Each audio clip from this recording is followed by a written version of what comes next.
Hello and welcome to the UK column. Today I am joined by Matt Errett. Welcome back to the programme, Matt. It's been a little while since you've been on. How are things going?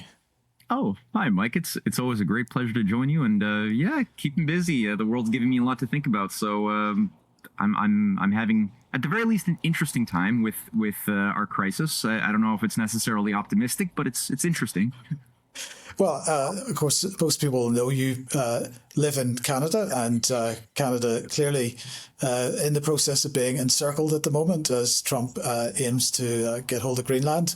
How seriously do you take this desire for Canada to become the 51st state then?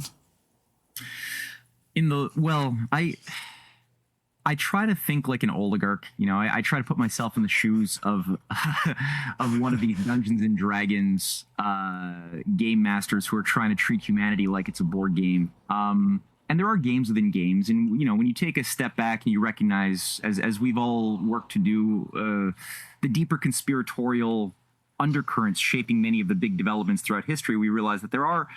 Though most people we live with think very short term, moment to moment, paycheck to paycheck, those who don't worry about such things and are incubated in a different cultural matrix than your average person who goes to a community college or whatever.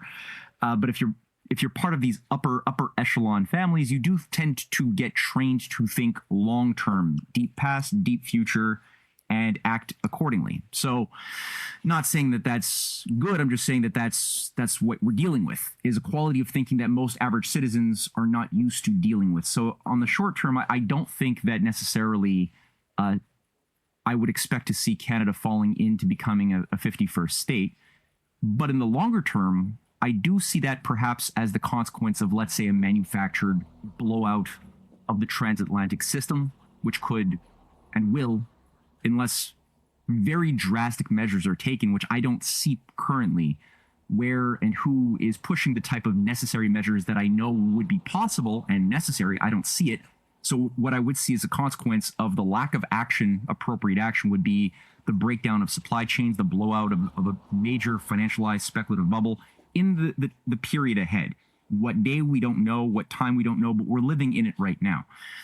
Currently speaking, I do think that the ambition to expand a jurisdictional control over Greenland, over as much of Canada as possible, over much of Mexico, Latin America, down to much of South America, is part of a plan. I think there is a blueprint to get there.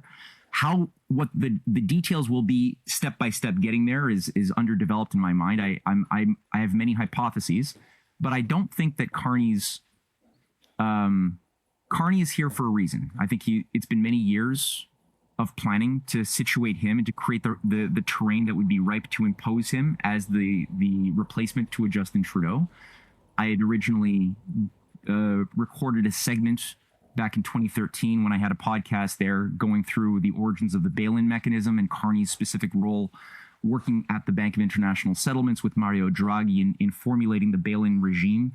This is back in 2010 that he was doing this while he was governor of the Bank of Canada.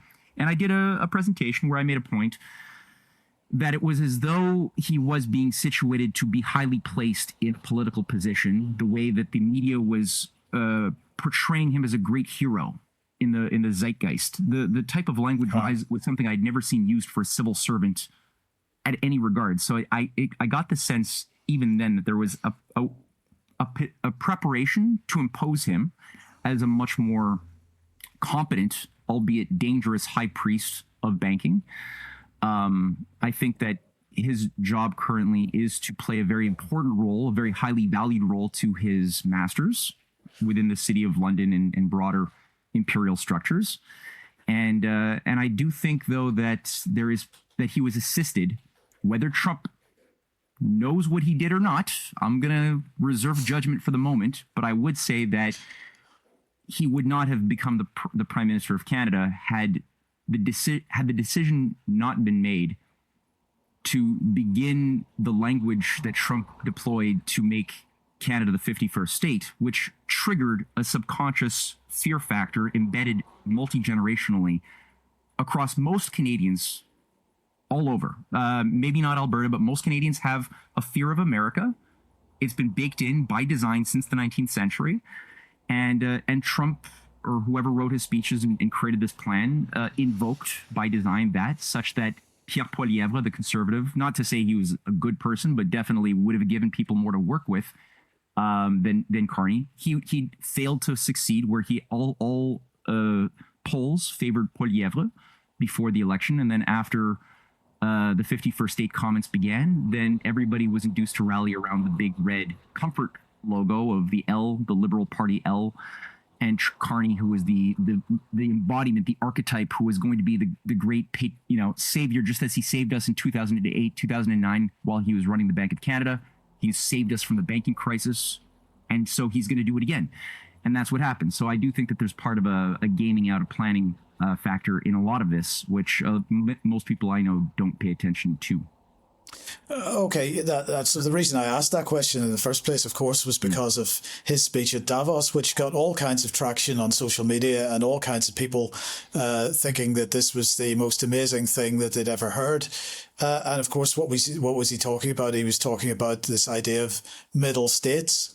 Now, you'll have to remind me who it was. You sent me a video clip that you thought was a source for that speech, and I sent you a video clip of Bronwyn Maddox from Chatham House, which I thought was the source of the speech. But nonetheless, what we seem to be seeing is amongst some of these types at that level, a clear agreement on a sort of policy that has been introduced at Davos by.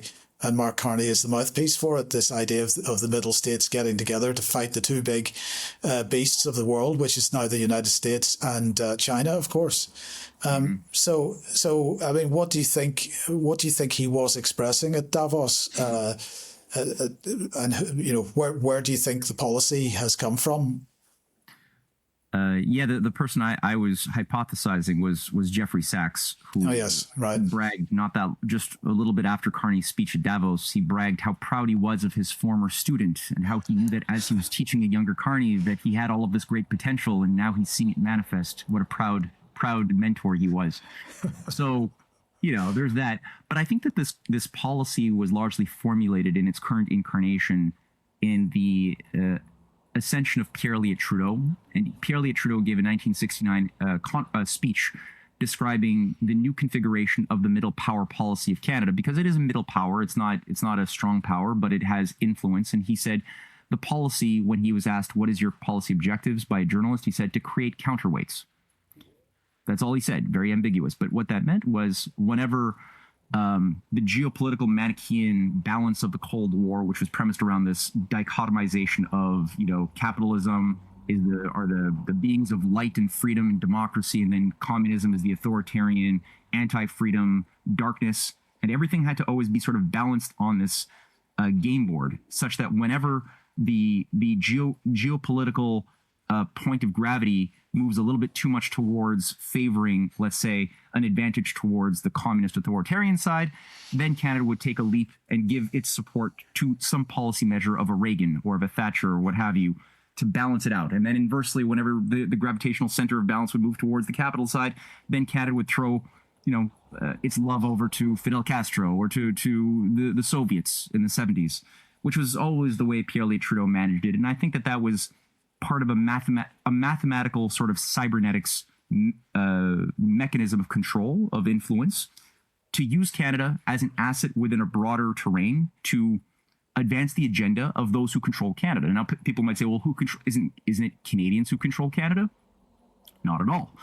Canada is a monarchy. It's run by a privy council office, governor generals, an entire unelected civil service, which is an enshrined deep state structure, which is baked in to our Constitution, so-called, since the 19th century.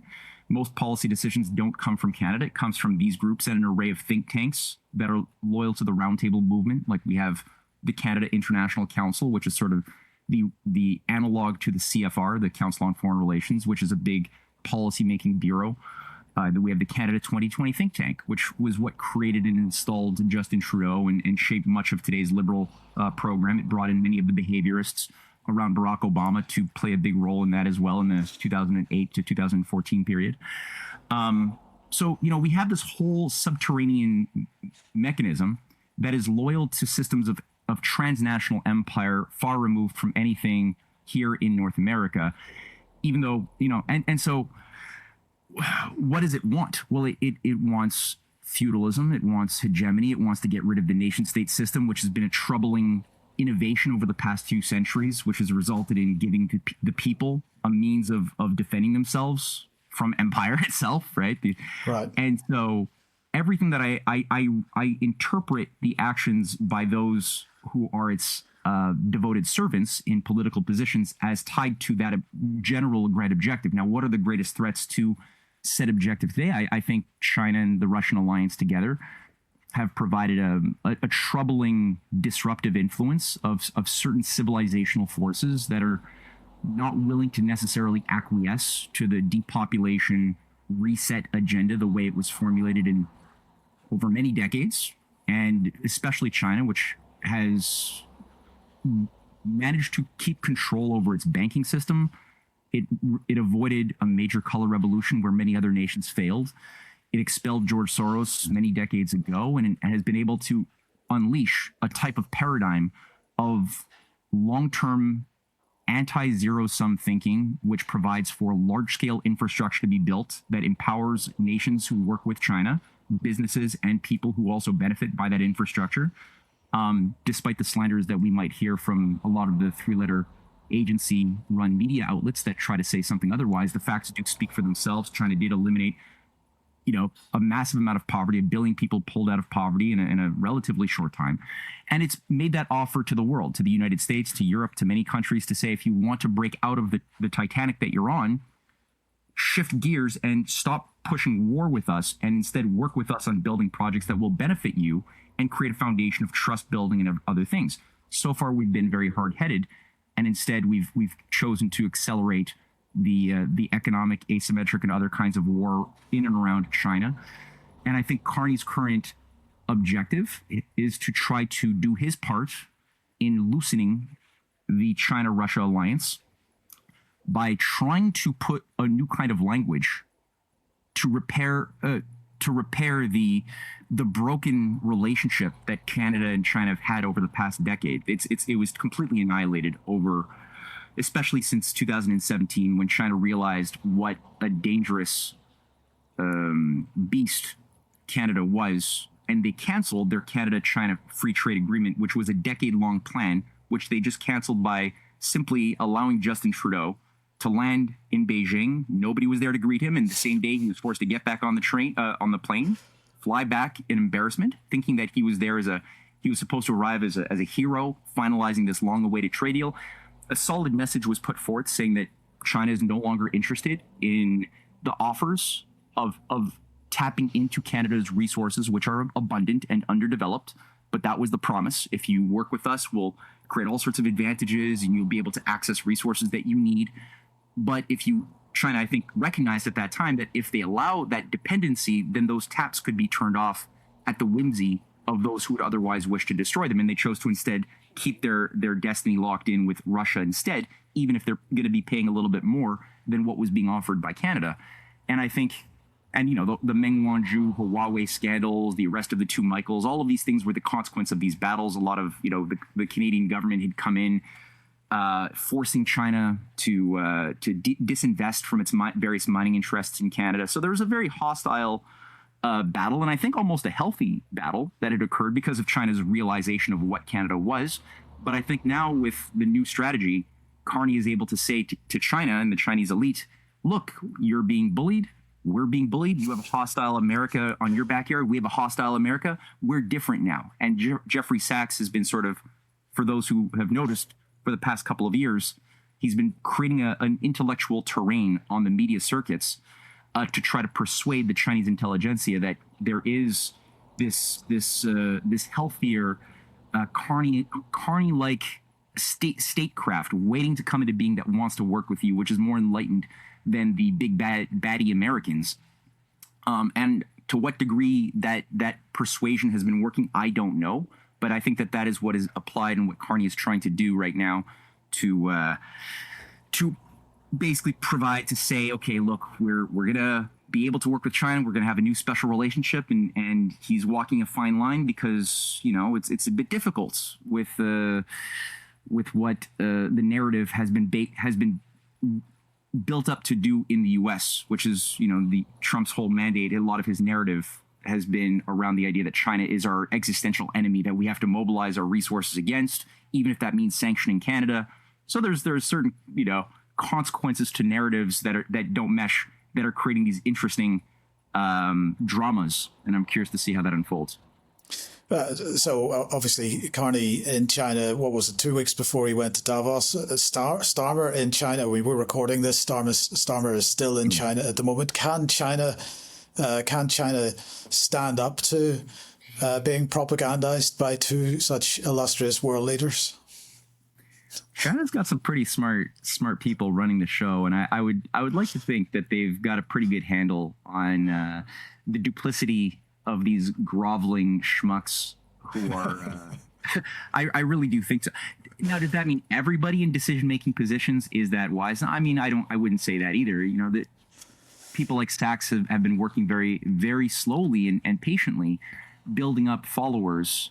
He brags how he lectures regularly in Beijing universities and has been doing that, training Beijing technocrats, or not Beijing, but Chinese technocrats and people who are in influential positions to adopt his way of thinking. Now, keep in mind, this is the guy who, despite what he says now in denial of what he did oversee for the IMF the complete rape of Russia under perestroika. And I don't believe for a second that he was simply misguided and thought, he meant well, but bad things happened by accident. I don't believe that in any way. I think that he was very self-aware and got exactly what he wanted and has been trying to rebrand his disastrous policy. But he's the guy himself is a religiously devoted Keynesian cyberneticist. He's given lectures at the London School of Economics on the importance of everybody to pay fealty to the doctrines of John Maynard Keynes, as well as the doctrines of Lord Bertrand Russell, the godfather of cybernetics, which he's also a believer in as far as the language of power projection and control of systems. So just for people that don't know, just explain what you mean by cybernetics. Yeah, that was a certain computing. It was a language of control developed after World War II by Norbert Wiener and advanced also by John von Neumann. Wiener was a disciple of Lord Bertrand Russell in Cambridge when Russell was still publishing his famous Principia Mathematicas, which professed to try to basically control all knowledge of the world in a radical positivist manner, rooted in certain limited axioms and postulates that he said if you just get enough data plugged into your, basically a computer formula, you would be able to, with those limited axioms, be able to linearly extrapolate into the future and past all possible knowledge, becoming effectively omniscient, kind of like having an oracle that gives us access to all knowledge that could ever be and ever would be and ever was, with his formula. But he said it wasn't practical, it was too theoretical, and he challenged his disciples, of which Norbert Wiener was among the brightest, to find practical ways of applying this to manage human systems, which was always the idea, or create a lens through which we could analyze the new science. The new scientists could analyze and interpret all systems of reality: biologic, ecologic, astrologic, human, sociologic, you name it. And so that became. Do you think modern AI systems are being built on this model? It's entirely built on this model, yes. So Norbert Wiener and his work on the human use for human beings and his actual literal book Cybernetics, which was funded by eugenics bankrolling Josiah Macy Foundation operations, which is what gave rise to the Macy Cybernetics conferences that, again, were funding eugenics in Nazi Germany and Canada and the US throughout the 20s and 30s. Or the 30s. That's what was funding cybernetics. And in his books, he's very clear that machines will.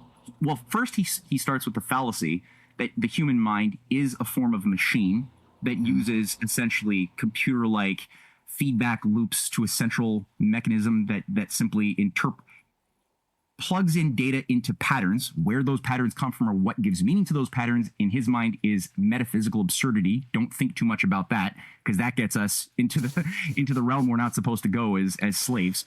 But from there, he says, based on that fallacy, which he says is true, that we can know that these primitive binary computing machines that were being developed by John Nash and others, in the World War II, that he was a part of, would eventually become, as he says, self-thinking, could become self-reproducing, and such that this approach to automation, he said, would inevitably, deterministically render more and more human beings irrelevant in time. So he did completely create the foundations, yes, of the current AI cult that does believe that human beings are these ultimately inferior, useless eaters that have to be made redundant and exterminated by some imaginary future singularity moment, which was, colored by people like Julian Huxley and Pierre Teilhard de Chardin in the 1950s. They added some detail to this omega point, or whatever you want to call it, that gave rise to the language that was refined by people like Ray Kurzweil and others around this, future imaginary moment where machines become self-thinking and we become Skynet and we all get to die or learn with the machine.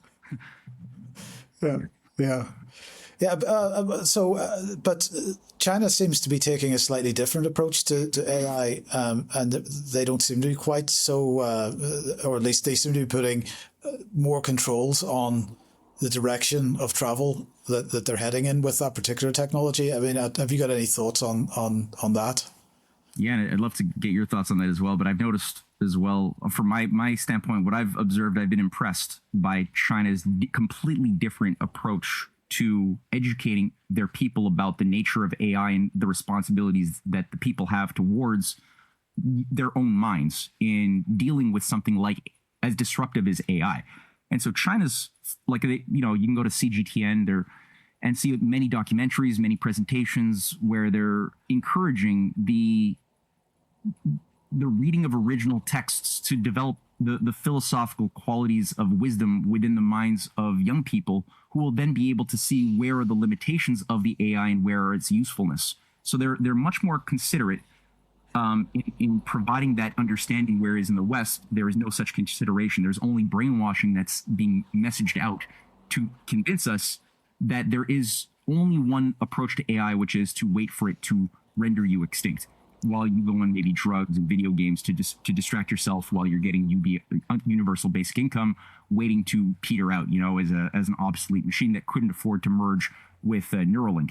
Now in China, it's a different approach. They've also got, because of their national paradigm, or their civilizational paradigm, which is very much driven by a much greater informed set of lived experiences of the deep past than what we have. We've been much more cut off of the positive experiences of the Western society that's been erased from our collective memory. China has greater access to it. So things that happened 2,000 years are having a much more deeper and important impact in shaping their current strategies, especially around things like the revived Silk Road of the Han Dynasty, which has become the foundation philosophically of their current foreign and internal policy of building a community of common principle, as John Quincy Adams had formulated this in the 1820s and 30s. A community of principle would be the only foundation around which a non-Hobbesian structure of humankind could work, where we realize that our self-interest is not in weakening our neighbor,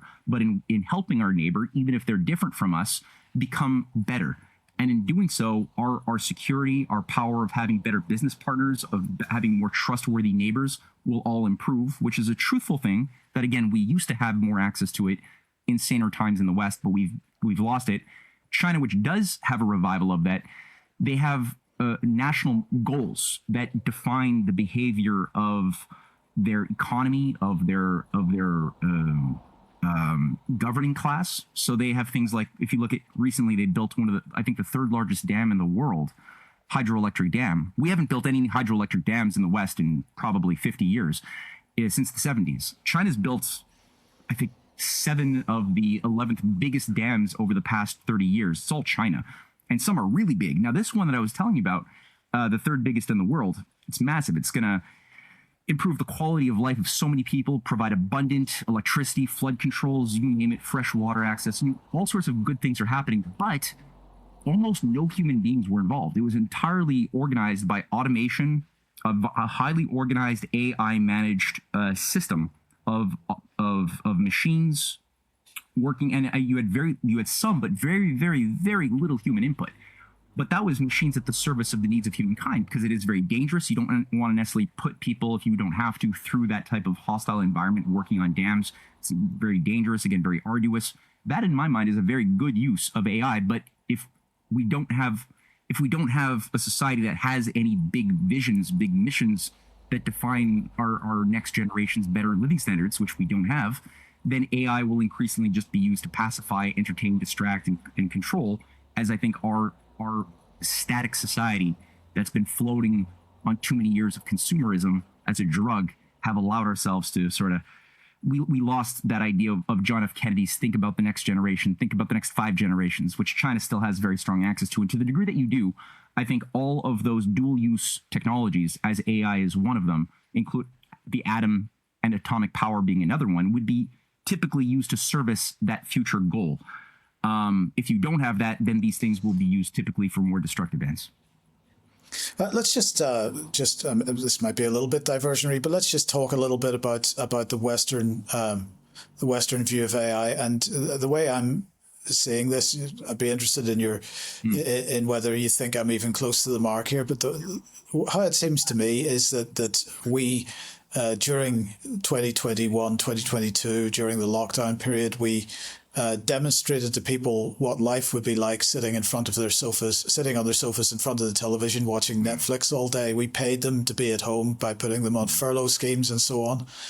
And that, this issue of UBI, because you mentioned it a second ago, has been doing the rounds for many years. And there have been a number of pilot schemes. And of course, the question in most people's minds was, well, where does the money come from to pay for the universal basic income that is going to be handed out for free to people while they sit and watch Netflix? And of course, the answer to that is clear now. It's going to come from AI and robotics doing the productive work, the financial, the money generating part of the work, which humans used to do, but humans will no longer be doing, and therefore it's no problem just to hand them a bung to sit in front of the television. But of course, that life, that vision of what society is going to be like in the future, seems to be one that the billionaire class, the AI billionaire class, gets very excited about. And maybe some people that are finding that the jobs that they are forced to do in the West are not that appealing. Maybe that idea appeals to them as well. But of course, what it absolutely does is put the top on, put the icing on the cake of the sort of panopticon idea that the British Home Secretary is so keen to implement at the moment. It is the final level of control, because of course, if you don't behave yourself in the right way, then your universal basic income is taken away, and there's no real economy of any kind for you to take part in, which would allow you to even eat. So this as I see this developing over the next, and actually I think it's going to develop very, very quickly now. It's a pretty dark looking future for people if we don't recognize what is actually going on and consider how we might skirt around this vision that clearly Musk and others have. So what do you think? Am I far off the mark with that assessment? No, I don't think you're far off the mark at all, unfortunately. I think that's much of what is desired. I started today's chat by just encouraging people to take a step back and to think sometimes as you would one of these sociopathic oligarch types who see themselves as godlike game masters. And I think that when you do that, there's a lot we can work with as far as things that people think, oh, but what happened in the 1930s is so disconnected in time from what we're living in today. There's nothing I just mentioned that China's experiences from 2,000 years ago are having a direct influence in shaping their strategies, in shaping the Belt and Road Initiative, the New Silk Road today, for a good way. That's like a healthy version of learning from the past and how the past affects the future. which, I mean, again, we're shaping the future in the present. But inversely as well, bad toxic ideas. We mentioned feudalism is always the ambition, or the restoration of some form or a variation of feudalism is one of the constants amongst all oligarchically managed societies that believe that human beings are simply another variation of wildlife to be found. If we don't differentiate the qualitative, transcendental nature of the human, the human versus, let's say, the wolf or the cow, if we don't make that differentiation because there's similarities DNA wise, and we all poop and breathe and eat food and have sex, and so we're all the same. If we just end there, then the consequence of how we choose to organize that type of bestialized society will involve some form of alpha wolves controlling the beta wolves and omega wolves as subspecies, as feudal lords do, thinking of themselves as hereditarily superior masters to inferior born slave families. And so whatever the spin might be, it'll always be the same kind of effect, keeping slaves dumb, pacified, distracted, maybe in a state of terror if possible, if not, at least placate them by giving them an overabundance of stimulation that's hedonistic, that disrupts their ability to think about, well, what freedom is or what's being lost. So that sort of thing is always, in today's world, it's just applying a bit, it's adding to the ancient formula with a bit more technology, as coloring.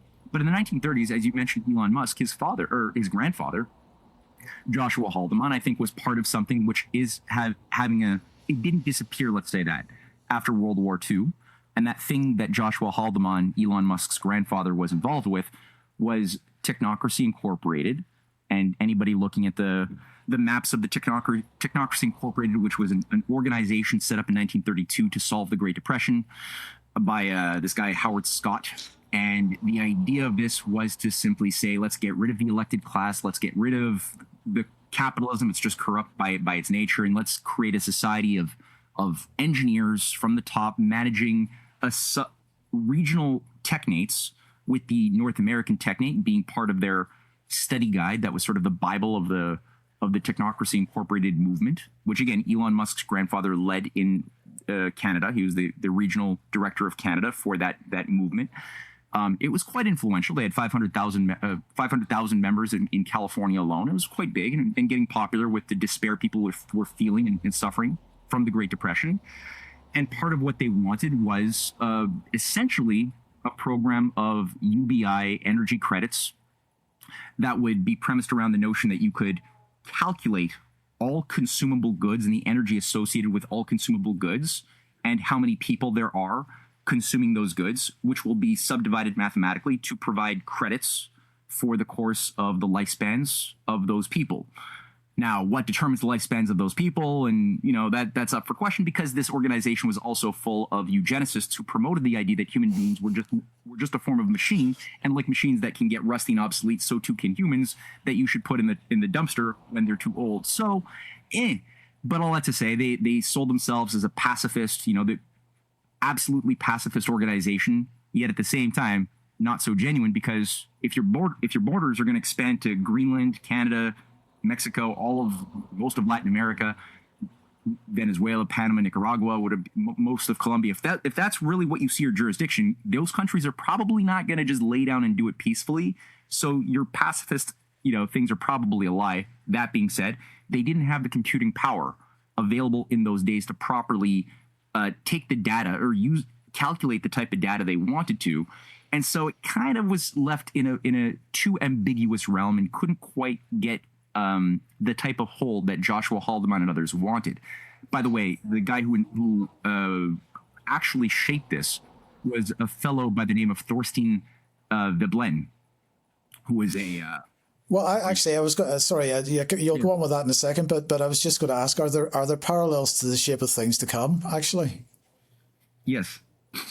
And this is where it gets very interesting, because H.G. Wells even said it doesn't matter if we move through socialism or through capitalism; we can get to world government in either direction. Right.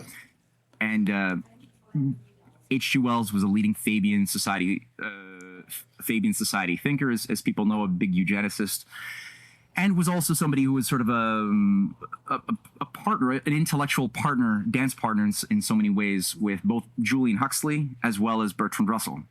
They all kind of danced together to play the game he was actually the innovator of board games. Actually, H.G. Wells founded Small Wars. That was the name of his first board game in like 1907. And he would basically he saw this as a great way to train the young to become potential recruits to a managerial class like he was, because he wasn't from a high family. He wasn't highborn, but he knew that he had certain creative powers that were lacking in many of those overlords that he was devoted to serving.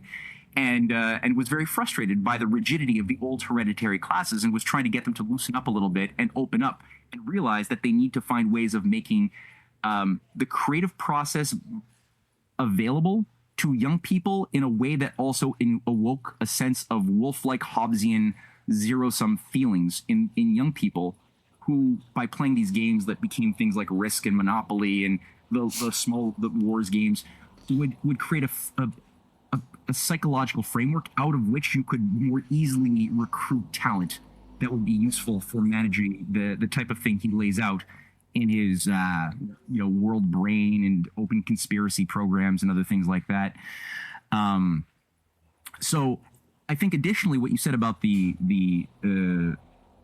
things to come story is important, because he's talking about a Soviet of engineers, right? That's what invoked that association in your mind. And that's a big part of his story, is that this world left to human devices alone naturally turns into a plague-ridden, war-ridden hellscape of dystopia. I think he actually innovates the first zombies that later become popular later on. He invents that, the walking plague or whatever.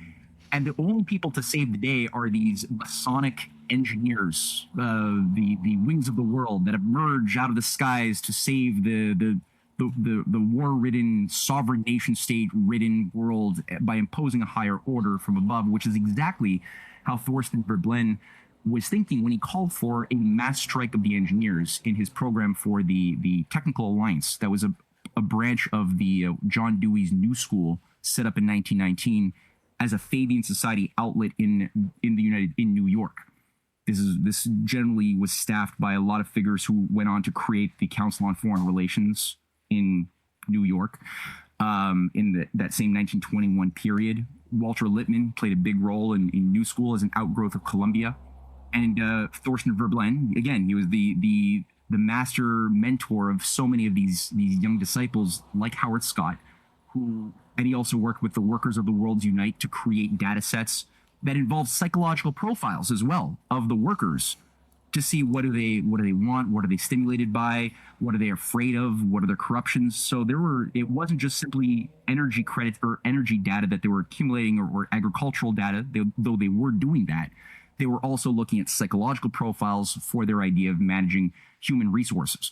So this is what, again, Elon Musk's grandfather innovates and advances for the Canadian outlet of this agency. And he's arrested for being on the wrong side of World War II, because he's clearly fascist. They're clearly promoting, something which is insurrectionary to our entire way of life, and he has to go on. But I think that, as you said, this UBI thing, it would only work if you completely render the current system defunct through a controlled demolition, as we're witnessing right now. And out of that, maybe a new mathematized type of digital credit could be created that might be associated with the amount of measurable energy and behavior in the system, that people can be allocated certain numbers, and that can be reduced if they behave badly, or maybe rewarded if they do things that please the elites. They might get more bonuses or whatever. But a very, very dangerous idea that didn't disappear after World War II.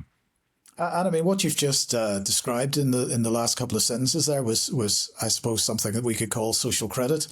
But of course, we've been talking about UBI. There's another economic policy that does the rounds, which is also called social credit, by strange coincidence, but was designed by a guy called Douglas.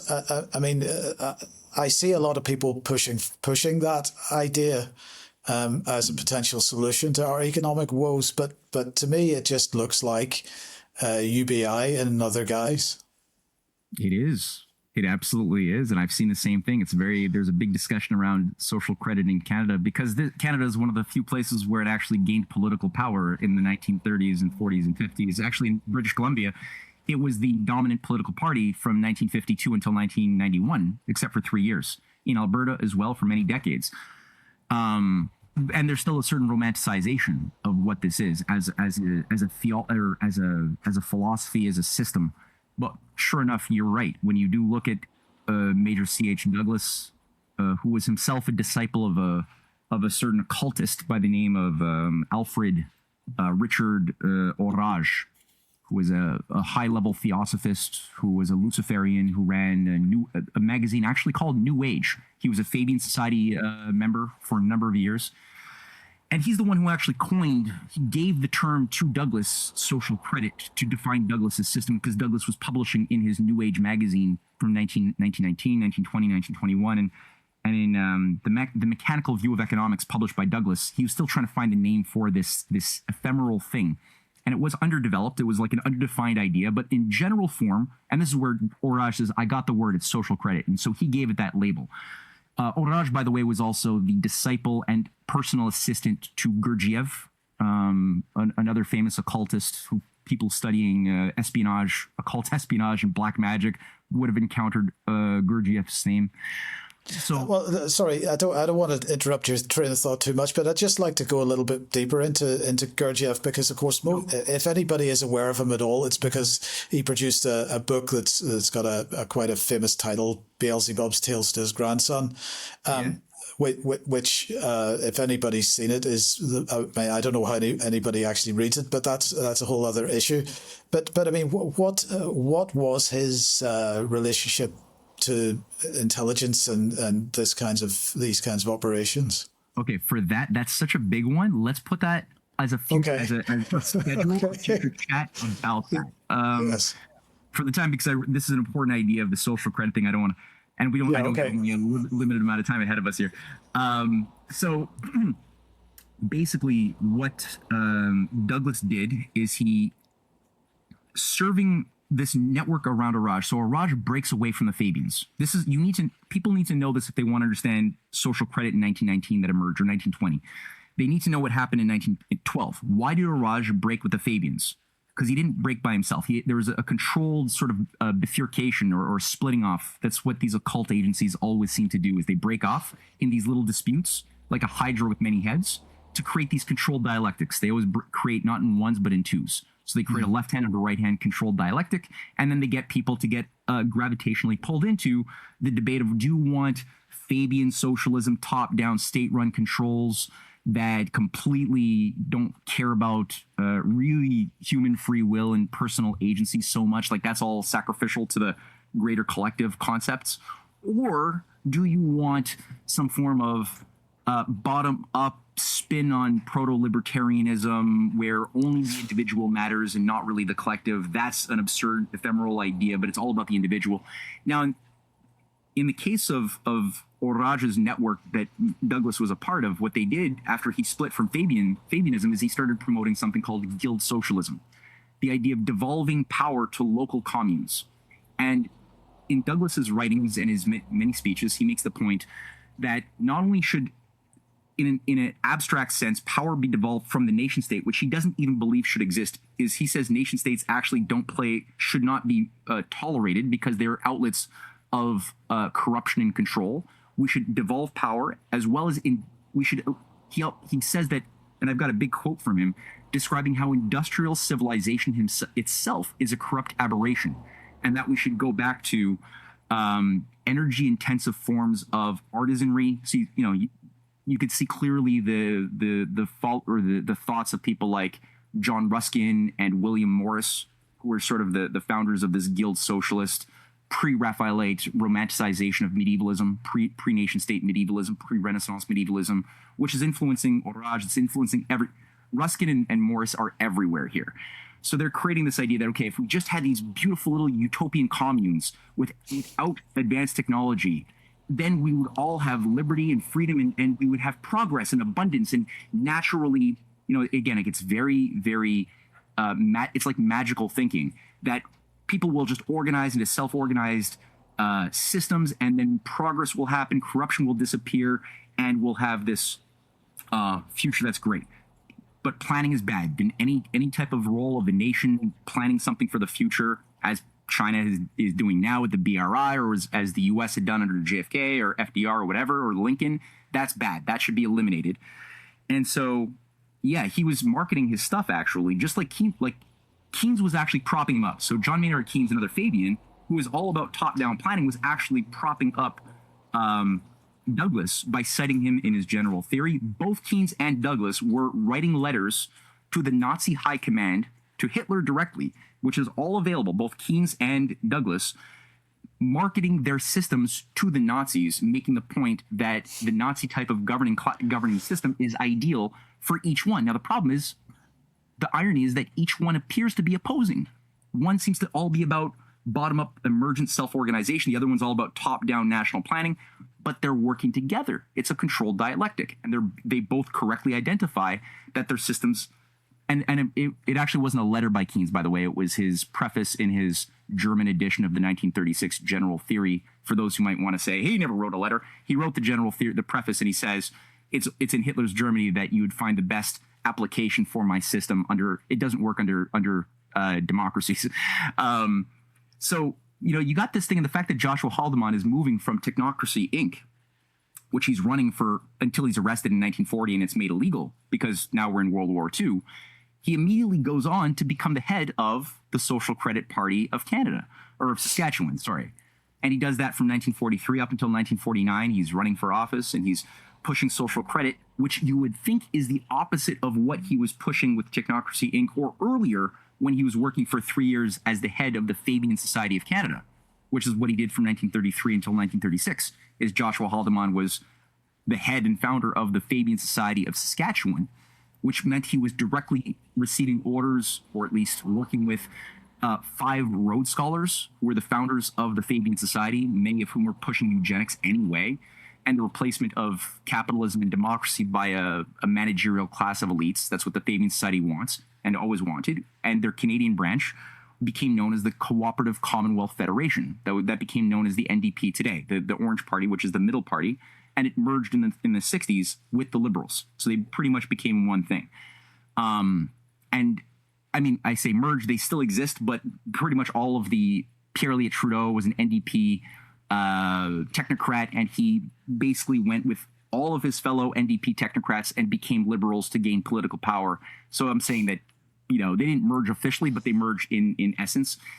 And that's what Joshua Haldeman. So he has these 3 phases in his Canadian political career, all of which seem different in different ways, but they're actually identically driven by the same agenda of maximizing the illusion of personal liberty from the bottom-up perspective, but maximizing the reality of top-down controls by a world governing class, which is why also, I'll just say this, even globalist eugenicists like Bertrand Russell also is a self-professed anarcho-syndicalist who says that that's the best form of organizing society, at the same time as he's proposing and fighting for one world government under a managerial class. As is Elon Musk, who actually wrote a tweet 2 years ago saying anarcho-syndicalism for the win, as at the same time, in the same day that he was calling for a Martian technate.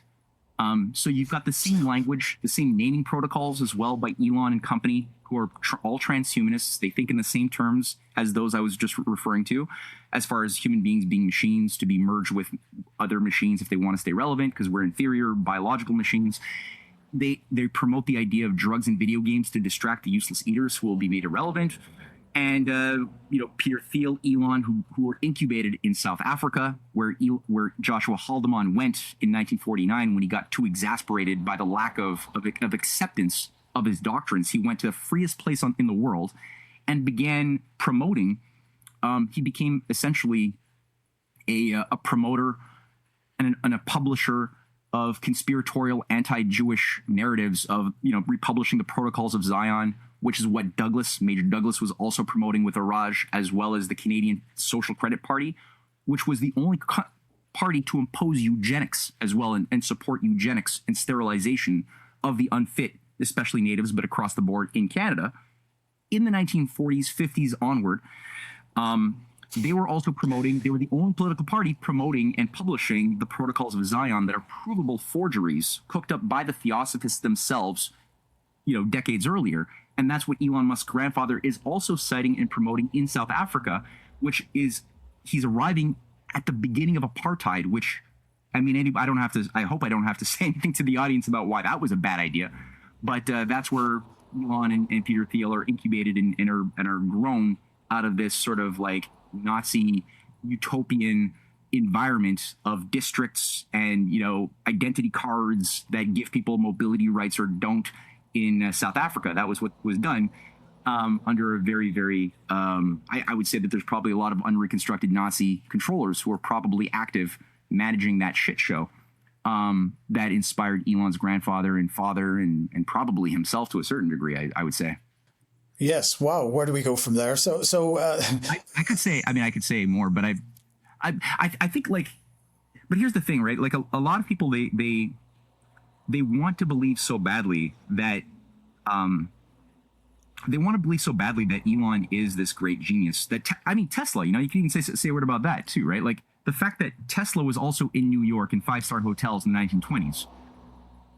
Tesla's also on record calling for a global system run by eugenicists, and he's on record in interviews with Hitler's principal lieutenant in America, George Sylvester Viereck, in 1933. But this can't be right, because Tesla is held up by freedom advocates as being the man whose fantastic inventions would have changed the world, and he's suppressed by the globalists, right? It's a magic trick. People are getting duped by a magic trick.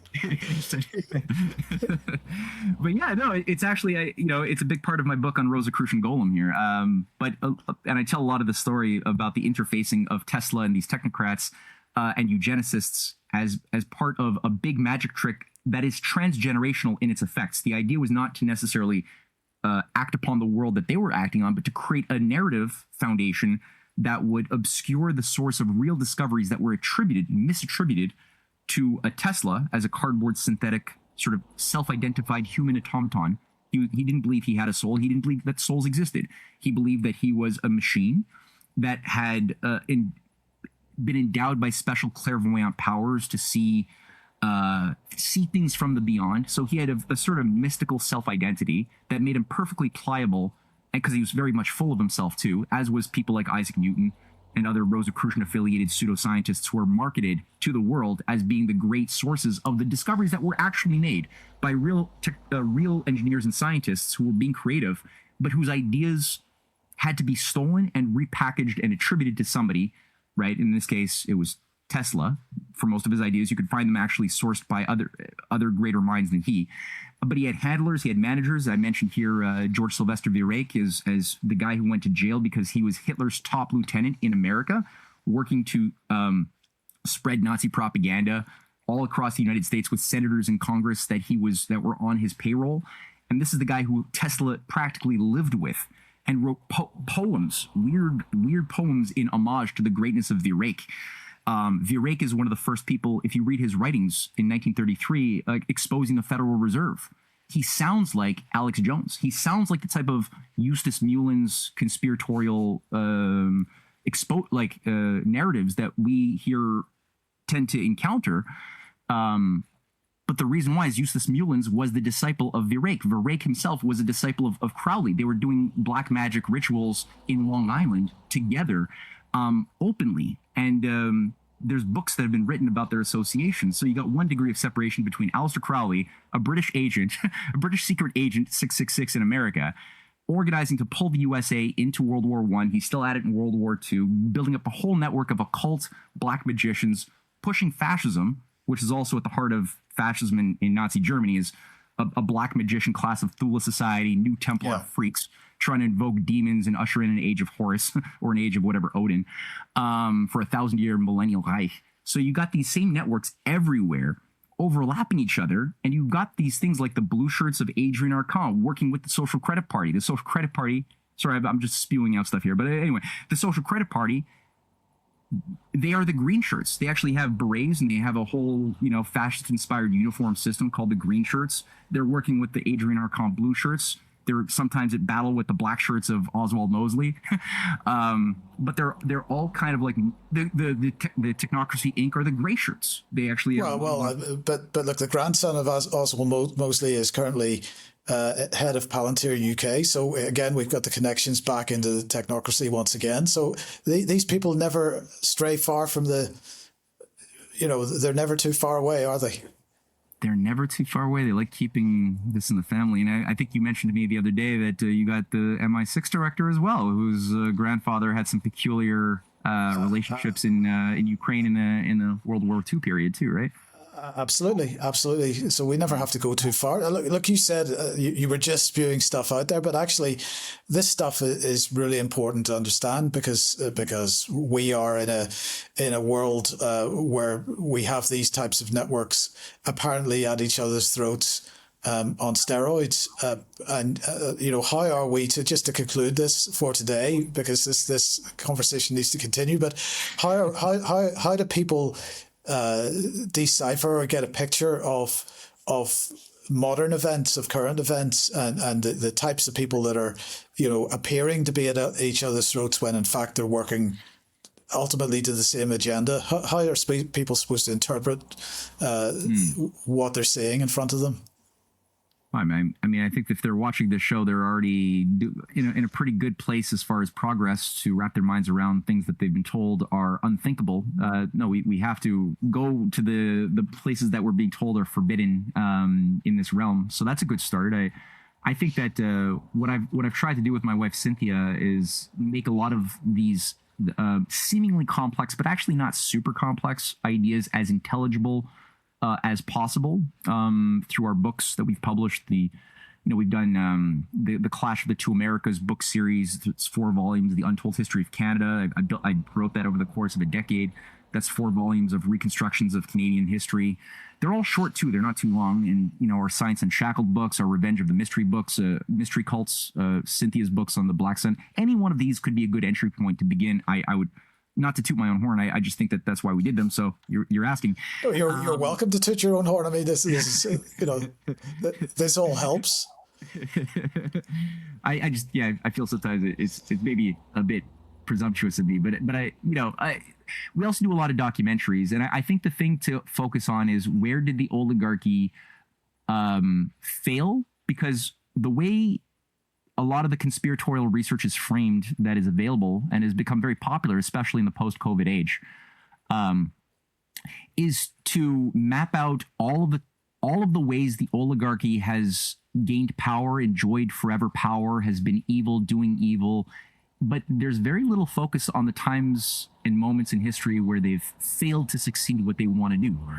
And I think that for me has been one of the most important attitudes that I adopted early on, is to obsessively try to focus on discover where are those moments where the oligarchy tried to do something and were prevented, were blocked, were flanked by human beings thinking like human beings on a much higher creative and I think a level of natural law that's in tune with God's law.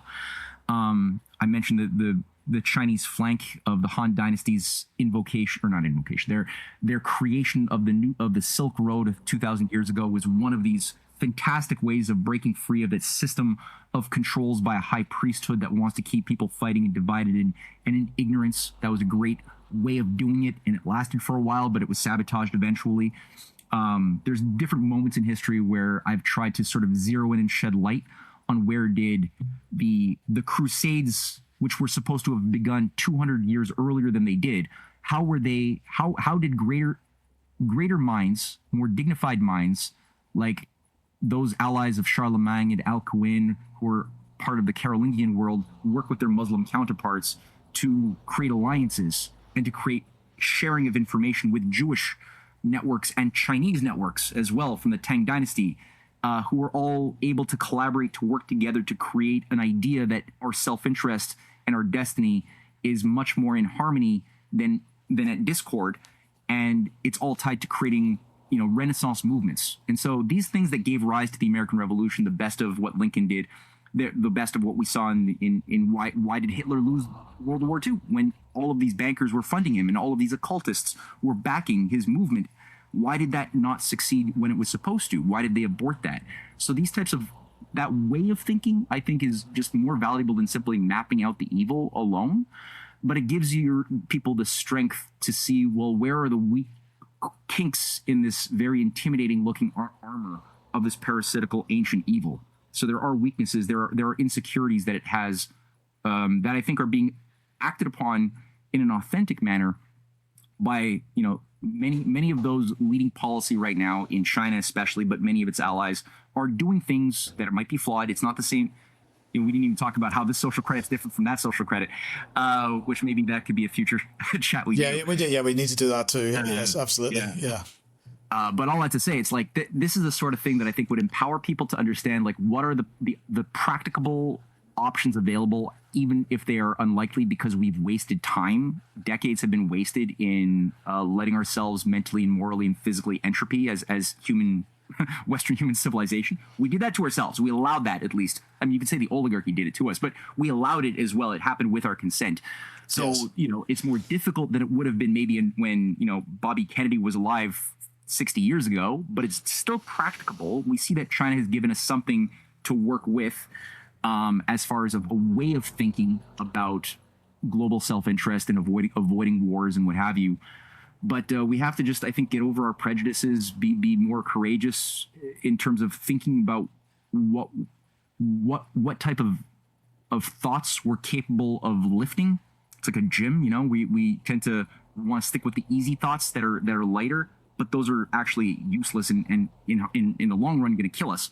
And I think we have to just allow ourselves to press on the unknown a little bit more with more confidence in ourselves, that we understand that we can make the discoveries by leaning into the unknown and building on discovery after discovery to have real knowledge instead of something we've memorized from a persuasive influencer that we're listening to that gives us things we write down. But it's not really a power of changing things. It's power more of just knowing how screwed we are, which is often what often we see in the echo chambers of the internet these days too. So that's yes. My words of wisdom as I hope they are.